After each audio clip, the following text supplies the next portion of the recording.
Hi viewers, ಕರುನಾಡ ಕೈರುಚಿ ಕ್ರಿಯೇಷನ್ಸ್ಗೆ ಸ್ವಾಗತ. ನಾನಿವತ್ತು ವರಮಹಾಲಕ್ಷ್ಮಿ ತಾಯಿಗೆ ಈಸಿಯಾಗಿ ಹೇಗೆ ಅಲಂಕಾರ ಮಾಡ್ಬೋದು ಅನ್ನೋದನ್ನು ನಿಮ್ಮೊಟ್ಟಿಗೆ ಶೇರ್ ಮಾಡ್ಕೊಳ್ತಾ ಇದ್ದೀನಿ. ಮೊದಲಿಗೆ ಸೀರೆಯನ್ನು ಹರಡ್ಕೊಂಡು ನಾವು ನಾರ್ಮಲಾಗಿ ಸೀರೆ ಉಟ್ಕೊಳ್ತೀವಲ್ಲ, ಆ ಕಡೆಯಿಂದ ಪ್ಲೀಟ್ಸನ್ನು ಮಾಡ್ಕೊಳ್ತಾ ಬರಬೇಕಾಗತ್ತೆ. ಸಣ್ಣ ಸಣ್ಣದಾಗಿ ಪ್ಲೀಟ್ಸನ್ನು ಮಾಡಿಕೊಂಡು ಬನ್ನಿ. ನಾನಿಲ್ಲಿ ಮುಕ್ಕಾಲು ಭಾಗ ಸೀರೆಯನ್ನು ಸಣ್ಣ ಸಣ್ಣದಾಗಿ ಪ್ಲೀಟ್ಸನ್ನು ಮಾಡ್ಕೊಳ್ತಾ ಇದ್ದೀನಿ.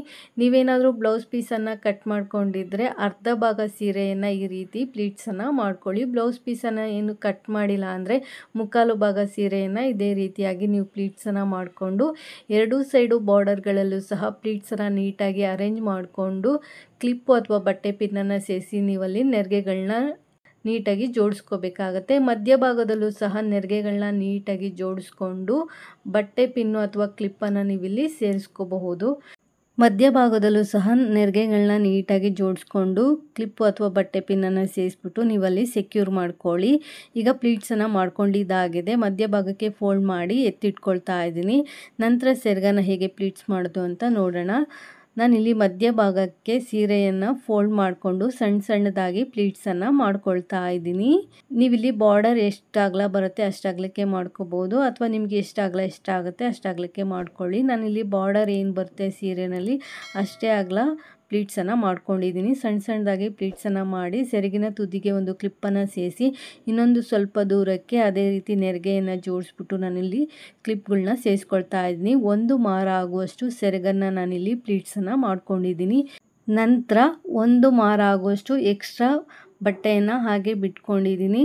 ಸೆರಗನ್ನು ನಾನಿಲ್ಲಿ 1 ಮಾರು ಮಾಡ್ಕೊಂಡಿದ್ದೀನಿ. ಎಕ್ಸ್ಟ್ರಾ 1 ಮಾರು ಬಟ್ಟೆಯನ್ನು ಬಿಟ್ಕೊಂಡು ಉಳಿದಿರುವಂಥದ್ದು ಪ್ಲೀಟ್ಸನ್ನು ಮಾಡ್ಕೊಂಡಿದ್ದೀನಿ. ಒಂದು 15ರಿಂದ 20 ಸಣ್ಣ ಸಣ್ಣದಾಗಿ ಪ್ಲೀಟ್ಸನ್ನು ಮಾಡಿಕೊಂಡು ನಂತರ ಸೆರಗು ಮತ್ತು ಎಕ್ಸ್ಟ್ರಾ ಕ್ಲಾತನ್ನು ಬಿಟ್ಕೊಳ್ಳಿ. ಟೇಬಲ್ ಮೇಲೆ ಒಂದು ಮಣೆಯನ್ನು ಇಟ್ಕೊಂಡಿದ್ದೀನಿ. ಮಣೆ ಮೇಲೆ ನಾನಿಲ್ಲಿ ಅಕ್ಕಿ ತುಂಬಿಸಿರುವಂಥ ತಟ್ಟೆಯನ್ನು ಇಟ್ಕೊಂಡಿದ್ದೀನಿ. ತಟ್ಟೆಗೂ ಹಾಗೆ ಮಣೆ ತುದಿ ಏನು ಬರುತ್ತೆ ಅದು ನಮ್ಮದು ಒಂದು ಕೈ ಇಟ್ಟಾಗ ಎಷ್ಟು ಜಾಗ ಬರುತ್ತೆ ಅಷ್ಟು ಜಾಗನ ಗ್ಯಾಪ್ ಕೊಟ್ಕೊಂಡು ಕಳಶದ ಬಿಂದಿಗೆಯನ್ನು ಸ್ವಲ್ಪ ಹಿಂದಕ್ಕೆ ಇಟ್ಕೊಳ್ಳಿ. ನಾನಿಲ್ಲಿ 2 ಸಣ್ಣದಾಗಿರುವಂಥ ಬಿಂದಿಗೆಯನ್ನು ತೊಗೊಂಡು ಡಬಲ್ ಸೈಡ್ ಟೇಪಿಂದ ಸೆಕ್ಯೂರ್ ಮಾಡಿ ಇಟ್ಕೊಂಡಿದ್ದೀನಿ. ಮೇಲ್ಗಡೆ ಇರುವಂಥ ಬಿಂದಿಗೆಗೆ ಆಲ್ರೆಡಿ ನಾನು ಬ್ಲೌಸ್ ಪೀಸಿಂದ ಕವರ್ ಮಾಡಿ ದೇವಿಯ ಕೈಗಳನ್ನ ಫಿಕ್ಸ್ ಮಾಡಿ ಇಟ್ಕೊಂಡಿದ್ದೀನಿ. ಕಳಶದ ಬಿಂದಿಗೆಗೆ ಹೇಗೆ ದೇವಿಯ ಕೈಗಳನ್ನ ಫಿಕ್ಸ್ ಮಾಡೋದು ಅಂತ ಆಲ್ರೆಡಿ ನನ್ನ ಪ್ರೀವಿಯಸ್ ವಿಡಿಯೋದಲ್ಲಿ ಶೇರ್ ಮಾಡ್ಕೊಂಡಿರೋದ್ರಿಂದ ಈ ವಿಡಿಯೋದಲ್ಲಿ ನಾನು ಶೇರ್ ಮಾಡಿಲ್ಲ. ದೇವಿಯ ಕೈಗಳನ್ನ ಹೇಗೆ ಫಿಕ್ಸ್ ಮಾಡ್ಕೊಳ್ಳೋದು ಅಂತ ನೋಡಬೇಕು ಅಂದರೆ ನನ್ನ ಹಳೆ ವಿಡಿಯೋನ ನೀವು ಚೆಕ್ ಮಾಡ್ಕೊಳ್ಳಿ. ಸೆರಗನ್ನು ಕಳಶದ ಹಿಂಭಾಗ ಇಟ್ಕೊಂಡು ನಾವೇನು ಪ್ಲೀಟ್ಸನ್ನು ಮಾಡ್ಕೊಂಡಿರ್ತೀವಿ ಕಳಶದ ಹಿಂಭಾಗದಿಂದ ಮುಂಭಾಗಕ್ಕೆ ತೊಗೊಂಬಂದು ಸಮವಾಗಿ ನಾವಲ್ಲಿ ಜೋಡಿಸ್ಕೋಬೇಕಾಗುತ್ತೆ. 2 ಬಾರ್ಡರ್ ಹತ್ರ ಹಾಕಿರುವಂಥ ಕ್ಲಿಪ್ಸನ್ನು ರಿಮೂವ್ ಮಾಡಿ 2 ಸೈಡಿನ ಪ್ಲೀಟ್ಸನ್ನು ಸೇರಿಸ್ಬಿಟ್ಟು ಅದೇ ಕ್ಲಿಪ್ಸನ್ನು ನಾನಿಲ್ಲಿ ಹಾಕ್ಕೊಂಡಿದ್ದೀನಿ. ನಂತರ ಕೆಳಗಡೆ ಇರುವಂಥ ಬಿಂದಿಗೆಯ ಕಂಠ ಭಾಗದ ಹತ್ರ ನಾವಲ್ಲಿ ನೆರಿಗೆಗಳನ್ನ ನೀಟಾಗಿ ಸರಿ ಮಾಡಿಕೊಂಡು ಬಟ್ಟೆ ಪಿನ್ನಿಂದ ನಾವಲ್ಲಿ ಸೆಕ್ಯೂರ್ ಮಾಡ್ಕೋಬೇಕಾಗುತ್ತೆ. 2 ಸೈಡಿನ ನೆರಿಗೆಗಳನ್ನ ಬಟ್ಟೆ ಪಿನ್ ಒಳಗಡೆ ಸೇರಿಸ್ಬಿಟ್ಟು ಬಟ್ಟೆ ಪಿನ್ನಿಂದ ನಾವಲ್ಲಿ ಸೆಕ್ಯೂರ್ ಮಾಡಿಕೊಂಡು ಜೋಡಿಸ್ಕೋಬೇಕಾಗತ್ತೆ. ದಪ್ಪಗಿರುವಂಥ ಬಟ್ಟೆ ಪಿನ್ನನ್ನು ತಗೊಳ್ಳಿ ಅಥವಾ ನೀವು ದಾರದಿಂದ ಆದರೂ ಪೋಣಿಸ್ಕೋಬಹುದು. ಕೆಳಗಡೆ ಹಾಕಿರುವಂಥ ಬಟ್ಟೆ ಪಿನ್ನು ಕಾಣಿಸ್ಬಾರ್ದು ಅಂದರೆ ನಾವೇನು ಬ್ಲೌಸ್ ಪೀಸನ್ನು ಹಾಕಿರ್ತೀವಿ ಅದನ್ನು ಸ್ವಲ್ಪ ಎಳೆದು ಬಿಟ್ಟು ಕವರ್ ಮಾಡ್ಕೋಬಹುದು. ನಂತರ ದೇವಿಗೆ ಕಾಲುಗಳನ್ನ ಹೇಗೆ ಫಿಕ್ಸ್ ಮಾಡೋದು ಅಂತ ನೋಡೋಣ. ಎಕ್ಸ್ಟ್ರಾ ಸೀರೆ ಪಾರ್ಟನ್ನು ನಾವೇನು ಬಿಟ್ಕೊಂಡಿರ್ತೀವಿ ಅದರೊಳಗಡೆ ದೇವಿಯ ಕಾಲುಗಳನ್ನ ಸೇರಿಸಿ ಬಾರ್ಡರ್ ಅನ್ನೋದು ನಾವು ದೇವಿಗೆ ಗೆಜ್ಜೆ ಕಟ್ತೀವಲ್ವ, ಅಂದರೆ ದೇವಿಯ ಕಾಲುಗಳಿಗೆ ಗೆಜ್ಜೆ ಕಟ್ತೀವಲ್ಲ ಅಲ್ಲಿ ಬಾರ್ಡರ್ ಅನ್ನೋದು ಬರೋ ರೀತಿಯಲ್ಲಿ ಮಾಡಿಕೊಂಡು ಒಂದು ಬಟ್ಟೆ ಪಿನ್ನಿಂದ ನೀವಲ್ಲಿ ಸೆಕ್ಯೂರ್ ಮಾಡ್ಕೋಬೇಕಾಗತ್ತೆ. ನಂತರ ನಾವು ಪ್ಲೀಟ್ಸ್ ಏನು ತೊಗೊಳ್ತೀವಿ ಆ ಕಡೆಯಿಂದ ಬಾರ್ಡರ್ನ ತೊಗೊಬಂದು ದೇವಿಯ ಮೊಣಕಾಲಿನ ಮೇಲೆ ಬರೋ ರೀತಿಯಲ್ಲಿ ಮಾಡಿಕೊಂಡು ತೊಡೆ ಹತ್ರ ಒಂದು ಬಟ್ಟೆ ಪಿನ್ನನ್ನು ಸೇರಿಸ್ಕೋಬೇಕಾಗುತ್ತೆ. ಬಾರ್ಡರ್ ಮತ್ತು ಸೀರೆಯ ಪಾಟನ್ನು ಸೇರಿಸ್ಬಿಟ್ಟು ನಾವಲ್ಲೊಂದು ಬಟ್ಟೆ ಪಿನ್ ಹಾಕಿ ಸೆಕ್ಯೂರ್ ಮಾಡಿಕೊಂಡು ಕಾಲನ್ನ ಮಡ್ಚ್ಕೊಂಡು ಕುಳ್ತಿರೋ ರೀತಿಯಲ್ಲಿ ಮಾಡಿಕೊಂಡು ನೆರಿಗೆಗಳನ್ನ ನಾವಲ್ಲಿ ಸ್ಪ್ರೆಡ್ ಮಾಡ್ಕೋಬೇಕಾಗತ್ತೆ. ನಿಮಗೆ ಯಾವ ರೀತಿ ನೆರಿಗೆಗಳನ್ನ ಸ್ಪ್ರೆಡ್ ಮಾಡಿಕೊಂಡ್ರೆ ಚೆನ್ನಾಗಿ ಕಾಣಿಸುತ್ತೆ ಅಂತ ನೋಡಿಕೊಂಡು ನೆರಿಗೆಗಳನ್ನ ಸ್ಪ್ರೆಡ್ ಮಾಡ್ಕೊಳ್ಳಿ. ನಂತರ ಇನ್ನೊಂದು ಕಾಲನ್ನು ಹೇಗೆ ಫಿಕ್ಸ್ ಮಾಡ್ಕೊಳ್ಳೋದು ಅಂತ ನೋಡೋಣ. ನಾವು ಎಕ್ಸ್ಟ್ರಾ ಸೀರೆ ಪಾರ್ಟ್ ಏನು ಬಿಟ್ಕೊಂಡಿರ್ತೀವಿ ಅದರೊಳಗಡೆ ದೇವಿಯ ಕಾಲುಗಳನ್ನ ಸೇರಿಸ್ಕೋಬೇಕಾಗತ್ತೆ. ಕಳಶದ ಬಿಂದಿಗೆ ಪಕ್ಕ ಏನು ಎಕ್ಸ್ಟ್ರಾ ಸೀರೆ ಪಾರ್ಟ್ ಇರುತ್ತೆ ಅದರೊಳಗಡೆ ದೇವಿಯ ಕಾಲುಗಳನ್ನ ಸೇರಿಸ್ಬಿಟ್ಟು ಬಾರ್ಡರ್ ಅನ್ನೋದು ದೇವಿಯ ಪಾದದ ಹತ್ರ ಅಂದರೆ ನಾವೇನು ಗೆಜ್ಜೆ ಕಟ್ತೀವಿ ಅಲ್ಲಿ ಬಟ್ಟೆ ಪಿನ್ನಿಂದ ಬಾರ್ಡರ್ ಅನ್ನೋದು ಹೈಲೈಟೆಡ್ ಆಗಿ ಕಾಣೋ ರೀತಿಯಲ್ಲಿ ಮಾಡಿಕೊಂಡು ಒಂದು ಬಟ್ಟೆ ಪಿನ್ನನ್ನು ಸೇರಿಸಿ ಸೆಕ್ಯೂರ್ ಮಾಡಿಕೊಂಡು ನಾವೇನು ಪ್ಲೀಟ್ಸನ್ನು ತೊಗೊಂಡಿರ್ತೀವಿ ಆ ಕಡೆಯಿಂದ ಸೀರೆಯ ಬಾರ್ಡರನ್ನು ತೊಗೊಂಬಂದು ಮೊಣಕಾಲಿನ ಮೇಲೆ ಹಾಕಿ ತೊಡೆ ಹತ್ರ ನಾವಲ್ಲಿ ಬಟ್ಟೆ ಪಿನ್ನಿಂದ ಸೆಕ್ಯೂರ್ ಮಾಡ್ಕೋಬೇಕಾಗುತ್ತೆ. ಸೀರೆಯ ಬಾರ್ಡರ್ ಮತ್ತು ತೊಡೆ ಹತ್ರ ಇರುವ ಸೀರೆಯ ಭಾಗಕ್ಕೆ ಎರಡನ್ನೂ ಸೇರಿಸಿ ಒಂದು ಪಿನ್ನನ್ನು ಸೇರಿಸ್ಕೊಂಡು ಸೆಕ್ಯೂರ್ ಮಾಡಿಕೊಂಡು ದೇವಿ ಕಾಲನ್ನು ಮಡ್ಚ್ಕೊಂಡು ಕುಳಿತಿರೋ ರೀತಿಯಲ್ಲಿ ಮಾಡ್ಕೋಬೇಕಾಗುತ್ತೆ. ಅಂದರೆ ಪದ್ಮಾಸನ ರೀತಿಯಲ್ಲಿ ಕುಳಿತುಕೊಂಡಿರೋ ರೀತಿಯಲ್ಲಿ ಮಾಡ್ಕೊಳ್ಬೇಕು. ಕಾಲೇನಾದರೂ ಜಾರ್ತಾ ಇದೆ ಅನಿಸಿದ್ರೆ ದಾರದಿಂದ ನೀವಲ್ಲಿ ಕಾಲನ್ನು ಸೆಕ್ಯೂರ್ ಮಾಡ್ಕೋಬೋದು ಅಥವಾ ಪಿನ್ನನ್ನು ಸೇರಿಸ್ಬಿಟ್ಟು ಸೆಕ್ಯೂರ್ ಮಾಡ್ಕೋಬೋದು. ನಾನಿಲ್ಲಿ ಹಾಕಿರೋ ಜಾಗದಲ್ಲಿ ಕಾಲುಗಳೇನು ಜಾರ್ತಾ ಇರಲಿಲ್ಲ, ಹಾಗೆ ನೀಟಾಗಿ ಫಿಕ್ಸ್ ಮಾಡ್ಕೊಂಡಿದ್ದೀನಿ.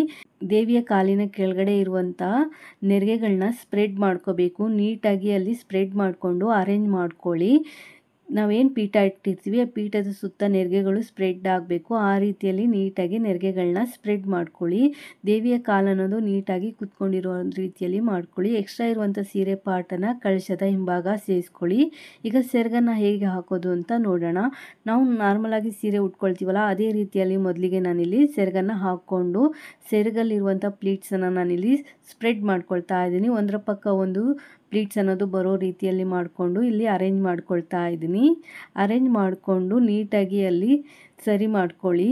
ದೇವಿಯ ಚೆಸ್ಟ್ ಭಾಗದಲ್ಲಿ ನೆರಿಗೆಗಳನ್ನ ನಾವಲ್ಲಿ ನೀಟಾಗಿ ಅರೇಂಜ್ ಮಾಡ್ಕೋಬೇಕು. ನಂತರ ಸೆರಗಿನ ತುದಿಯನ್ನು ದೇವಿಯ ಬಲಗಡೆ ಭುಜದ ಮೇಲ್ಗಡೆಯಿಂದ ಮುಂದ್ಗಡೆಗೆ ತೊಗೊಂಬಂದು ಹಾಕಿರುವಂಥ ಕ್ಲಿಪ್ಸ್ಗಳನ್ನೆಲ್ಲ ರಿಮೂವ್ ಮಾಡಿಕೊಂಡು ನೆರಿಗೆಗಳನ್ನ ಅಲ್ಲಿ ಸ್ಪ್ರೆಡ್ ಮಾಡ್ಕೊಳ್ತಾ ಇದ್ದೀನಿ. ಮುಂದ್ಗಡೆಗೆ ಏನು ಸೆರಗಿನ ತುದಿಯನ್ನು ತೊಗೊಂಬಂದಿದ್ದೀನಿ ಆ ಸೆರಗಿನ ತುದಿಯಲ್ಲಿರುವಂಥ ನೆರಿಗೆಗಳು ಸಹ ಒಂದರ ಪಕ್ಕ ಒಂದು ಬರೋ ರೀತಿಯಲ್ಲಿ ನೀಟಾಗಿ ಅರೇಂಜ್ ಮಾಡ್ಕೊಳ್ಳಿ.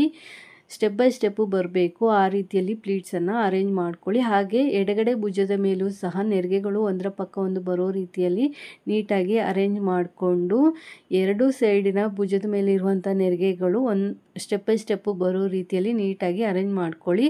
ಹಾಗೆ ದೇವಿಯ ಚೆಸ್ಟ್ ಭಾಗದಲ್ಲೂ ಸಹ ನೆರಿಗೆಗಳನ್ನೋದು ನೀಟಾಗಿ ಕುತ್ಕೊಂಡಿದೆಯಾ ಅಂತ ನೋಡಿಕೊಂಡು ದೇವಿಯ ಸೊಂಟಕ್ಕೆ ಒಂದು ಡಾಬು ಅಥವಾ ಲೇಸನ್ನು ಸೇರಿಸ್ಕೊಂಡು ಒಂದು ಶೇಪನ್ನು ಕೊಟ್ಕೊಳ್ಳಿ.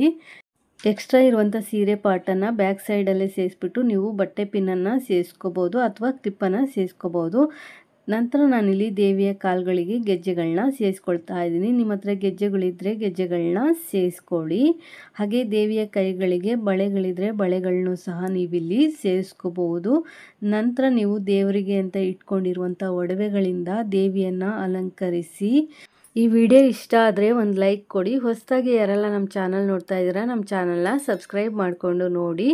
ದೇವಿಗೆ ಒಡವೆಗಳನ್ನೆಲ್ಲ ಸೇರಿಸಿದ ನಂತರ ಬಿಂದಿಗೆಯ ಕಂಠಭಾಗ ಕಾಣದೇ ಇರಲಿ ಅಂತ ನಾನು ಅಲ್ಲೊಂದು ಸರನ ಹಾಕ್ಕೊಂಡಿದ್ದೀನಿ. ಹಾಗೆ ದೇವಿ ಎರಡು ಭುಜಗಳಿಗೆ ಕಮಲದ ಹೂಗಳಿಂದ ಅಲಂಕಾರ ಮಾಡ್ಕೊಳ್ಳಿ. ಜಡೆಬಿಲ್ಲೆ ಇದ್ದರೆ ಜಡೆಬಿಲ್ಲೆಯನ್ನು ಸಹ ನೀವಿಲ್ಲಿ ಸೇರಿಸ್ಕೋಬಹುದು. ನಂತರ ನಿಮ್ಮ ಶಾಸ್ತ್ರದ ಪ್ರಕಾರ ಅಥವಾ ನಿಮ್ಮ ಪದ್ಧತಿಯ ಪ್ರಕಾರ ಕಳಶದ ಬಿಂದಿಗೆಗೆ ನೀರು ಅಥವಾ ಅಕ್ಕಿಯನ್ನು ಸೇರಿಸಿ ಮಾವಿನಲ್ಲೇ ವಿಳ್ಯದೆಲೆಯನ್ನು ಇಟ್ಟು ತೆಂಗಿನಕಾಯಿ ಇಟ್ಟು ದೇವಿಗೆ ಮುಖಪದ್ಮವನ್ನು ಹಾಕಿ ಹೂಗಳಿಂದ ದೇವಿಯನ್ನು ಅಲಂಕರಿಸಿ ಹಾಗೆ ಶ್ರದ್ಧಾ ಭಕ್ತಿಯಿಂದ ದೇವಿಯನ್ನು ಆರಾಧಿಸಿ. ಪೂರ್ತಿಯಾದ ಅಲಂಕಾರ ಆದ ನಂತರ ನೀವಿಲ್ಲಿ ದೇವಿಯನ್ನು ನೋಡ್ತಾ ಇರ್ಬೋದು. ದೇವಿ ಎಷ್ಟು ಚೆನ್ನಾಗಿ ಎಷ್ಟು ಲಕ್ಷಣವಾಗಿ ಕಾಣಿಸ್ತಾ ಇದ್ದಾರೆ ಅಂತ ಹೇಳಿ. ಈ ವಿಡಿಯೋ ನಿಮಗೆ ಇಷ್ಟ ಆಯಿತು ಅಂದರೆ ಒಂದು ಲೈಕ್ ಕೊಡಿ. ಹೊಸದಾಗಿ ಯಾರೆಲ್ಲ ನಮ್ಮ ಚಾನಲ್ ನೋಡ್ತಾ ಇದ್ದೀರಾ ನಮ್ಮ ಚಾನಲ್ನ ಸಬ್ಸ್ಕ್ರೈಬ್ ಮಾಡಿಕೊಂಡು ನೋಡಿ. Thanks for watching this video. Take care. Have A nice day.